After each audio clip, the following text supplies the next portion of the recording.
To our channels voting results అయితే చూద్దామండి. So మనకు ఈసారి ఒక కొత్త పేరు చెప్పుకుంటున్నాము. నిజంగానే తనుజ కన్నా కళ్యాణ్ అయితే ఇన్స్టాగ్రామ్ పోల్స్లలో కళ్యాణ్ టాప్లో ఉన్నాడు. యూట్యూబ్ పోల్స్లలో తనుజ యాజ్ యూజువల్గా టాప్లోనే ఉంది. ఎందుకు చెప్తాను వినండి. సో ఇన్స్టాగ్రాము చాలామంది వాడరు, తెలీదు. సో ఇప్పటికీ కొంతమందికి తెలియదు ఇన్స్టాగ్రామ్ వాడడం. ఎక్కువగా మనకు సోషల్ మీడియాలో ఉన్న వాళ్ళు, సిటీలో ఉన్న వాళ్ళు ఎక్కువ వాడతారు. ఊళ్ళల్లో ఉన్న వాళ్ళు ఏంటంటే ఎక్కువగా వాళ్ళు యూజ్ చేయరు అనమాట. సో వాళ్ళకి ఇన్స్టాగ్రామ్ గురించి పెద్దగా తెలియదు. దానివల్ల ఏంటంటే అట్లా కూడా జరగచ్చు. సో అందుకని ఇన్స్టాగ్రామ్ పోల్స్లలో అయితే మన కళ్యాణ్ టాప్లో ఉన్నాడు. ఇక మరి తనుజ ఫ్యాన్స్ ఎందుకు ఇన్స్టాగ్రామ్ పోల్స్లలో ఇదివరకు తనుజ కూడా టాప్లోనే ఉండేది. ఏంటంటే మన క్రాస్ ఓటింగ్ వేస్తుర్రేమో, దివ్య వెళ్ళిపోవాలని చెప్పేసి నిఖిల్కి కానీ లేకపోతే మన గౌరవ్ కానీ వేస్తున్నారేమో తెలీదు. కానీ వాళ్ళిద్దరు బాగానే కలిసి ఉన్నారు, దివ్య అండ్ తనుజ. అయినా కూడా వేసేటోళ్ళు వేస్తారు. సో తనుజ దివ్య నిఖిత వరస్ట్ నిన్న నేను చెప్తాను అక్కడ. ఎందుకంటే సంచాలక్గా ఫెయిల్ అంటున్నారు. అసలు ఏంటబ్బా నాకు అర్థం కాదు. వీళ్ళ లొల్లి ఏంటి నాకు అర్థం కాదు. ఇప్పుడు సుమన్ అన్న ఓకే, మీరు సపోర్ట్ చేయండి, చిన్నగా ఉన్నాడు, కష్టపడుతున్నాడు. కానీ అక్కడ ఆపోజిట్ పర్సన్ కూడా బాగానే ఆడుతున్నాడు కదా. ఇక్కడ చిన్నగా పెద్దగా పొడుగు పొట్టి లావు సన్నం ఇది కాదు కదా matter. At the end of the day ఎవరు సరిగా చేశారు, ఎవరు ఉన్నారు అనేదే కదా. నేను ఇక్కడ చెప్తాను. మనకు లైవ్లో ఏం జరిగిందంటే ఫస్ట్ 3 వేస్తారు, ఈమె 3 వేస్తుంది, 4 వేస్తుంది, 5 కూడా వేస్తుంది. ఈయన ఏంటంటే ఈయన హైట్కు 3 కరెక్ట్, 6 కూడా వేస్తుంది. 6 వేసినాక అయిన కన్నా ముందే 6 వేస్తుంది. వేసినాక 7th వేసినప్పుడు 6 కింద పడిపోతుంది సంజనాది. 6 కూడా మన సుమనన్న కన్నా ముందే వేస్తుంది. 7 వేసినప్పుడు పడిపోయినప్పుడు మళ్ళీ 6 పెట్టేసుకుంటుంది. అప్పుడు ఈయన 6 పెడతాడు, అది కూడా వంక టింకర్గా పెడతాడు. ఫస్ట్ కళ్యాణ్ ఏమన్నాడంటే ఎలా అయినా ఆడండి, ఎలా అయినా పెట్టండి, మోటివేషన్ అంతే అది. మళ్ళీ లాస్ట్ బజర్ మోగేసరికి ఎవరిది కరెక్ట్గా ఉంటే వాళ్ళకే విన్నింగ్ పొజిషన్ ఇవ్వాలి, అంతే కదా, వాళ్ళకే విన్నింగ్ పొజిషన్ ఇవ్వాలి. సో ఇక్కడ లాస్ట్ సంజన గారిది పడిపోయినా కూడా బజర్ మోగేసరికి 6 బాక్సెస్ అయితే పెట్టింది కదా.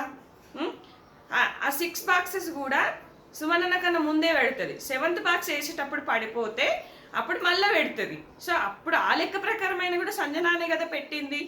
ఇక్కడ కొంతమంది జనాలు ఎలా మాట్లాడుతున్నారు అంటే ఎడిటింగ్లో లేపేసిండు, అన్యాయం చేసిండు, ముద్దు బిడ్డను మన తనుజని కావాలని కళ్యాణ్కి టీఆర్పీ పెరగడానికి చేస్తుర్రు, సరిగా చూడరు, మాట్లాడరు. సుమన్ అన్న అక్కడ నేనే ఫస్ట్ పెట్టినా, నేనే ఫస్ట్. ఆయన ఏంటంటే ఇంకా దృశ్యం సినిమాలో మన వెంకటేష్ చెప్పినట్టుగా నేను అక్కడికి వెళ్ళాను, ప్రవచనాలకు వెళ్ళాను అన్నట్టుగా సుమన్ అన్న తప్పు మాట్లాడాడని చెప్పేసి ఆయన మాట నమ్మేలాగా చేసుకున్నాడు. ఆయన ఏం చెప్పినా కరెక్టే చెప్తాడు. ఓకే, మీరు ఆయన ఆడిండు, ఆయన ఎఫర్ట్స్ పెట్టిండు, బాగానే ఆడిండు, ఆయన హైట్కి మించి పెట్టిండు, ఆడిండు, ఒప్పుకోండి. కానీ అక్కడ సుమన్ అన్న అంత గట్టిగా ఏం నిలవలేదు, అక్కడ అస్సలు నిలవలేదు. ఒకసారి 2 సార్లు అన్నాడు. కళ్యాణ్ చూశాడు సంచాలక్గా, ఓషిని ఈ దివ్య తనుజకి అసలు ఏమైనా పనిచేస్తుందా, ఆమె మైండ్ పనిచేస్తుందా, దివ్య నిఖితకి ఏమైనా మైండ్ పనిచేస్తుందా, నోటికి ఎంత వస్తే అంత మాట్లాడడమేనా, గంట వాటిస్తారబ్బా పిల్లగాన్ని, నాకు అర్థం కాదు. మీరు లాస్ట్కు ఇప్పుడు పర్ఫెక్షన్ ఉన్న వాళ్ళకి ఇస్తారా, పర్ఫెక్ట్ లేని వాళ్ళకి ఇస్తారా? అంటే నువ్వు ఫస్ట్ చెప్పినావు కదా, ఏదన్నా చెప్తామట, రూల్స్ ఏదన్నా చెప్తాము. పోనీ 7 పెట్టిండా, సుమనన్న అడ్డదిడ్డంగా పెట్టి 7 పెడితే సుమనన్నకే ఇచ్చేటోడు కదా. అక్కడ ఎవరు ఎక్కువ బాక్సెస్ పెడితే వాళ్ళకి ఇచ్చేటోడు అడ్డదిడ్డంగా పెట్టినా కూడా. కానీ అక్కడ ఈమె 6 పెట్టినప్పుడు పర్ఫెక్షన్ చూస్తారు, విత్తండంగా వాదిస్తున్నారబ్బా. నాకు అర్థం కాదు, కొంతమందికి తెలివి ఉందా లేదా, అసలు మైండ్ పనిచేస్తుందా లేదా నాకు అర్థం కావట్లేదు. పిచ్చిగా మాట్లాడతారబ్బా. 1000% కాదు, 10,000% కళ్యాణ్ కరెక్ట్, నేను కరెక్ట్ ఇదే వాదిస్తా. కొంతమంది అడ్డదిడ్డంగా వాదిస్తారబ్బా. నాకు యూఎస్లో ఒక ఆమె స్పై అక్క అని ఉంటుంది, ముద్దు బిడ్డని తనుజను వాడుకుంటున్నారు టీఆర్పీ కోసం, టీఆర్పీ కోసం తనుజను వాడుకొని కళ్యాణ్ విన్నర్ చేయడానికి, కామరాన్ని విన్నర్ చేయడానికి ప్రయత్నం చేస్తారు, ఎడిటింగ్లో లేపేస్తారట. ఓషిని ఇట్లా నా మాట్లాడు ఏమన్నా ఉందా, అర్థం ఉందా అసలు? ఇంత వితండంగా ఎట్లా చెప్తారబ్బా రివ్యూస్.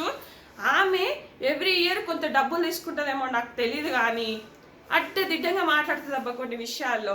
నాకు నిజంగా మస్తు కోపం వచ్చింది. స్టోరీస్లలో అదే పెడుతుంది, వీడియోస్లలో అదే పెడుతుంది, ఏందెందో కథలు పడుతుంది. ఇంత దరిద్రంగా ఉండద్దు అబ్బా, నిజం చెప్తున్నా.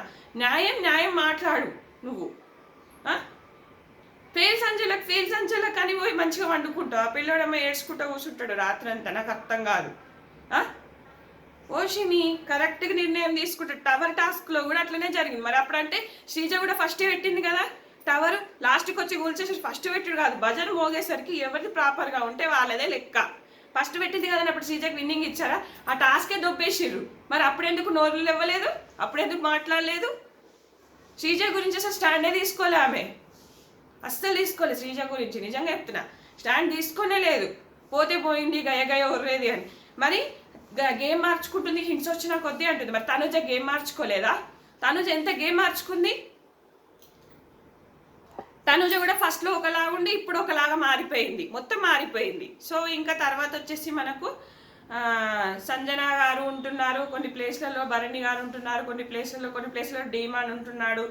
సో డీమాను తర్వాత సంజన గారు, భరణి గారు, రీతుది కొంచెం తగ్గింది. లాస్ట్ ముగ్గురు వచ్చేసి ఇక గౌరవ్, దివ్య, నిఖిల్ ఎవరైనా వెళ్ళిపోవచ్చు.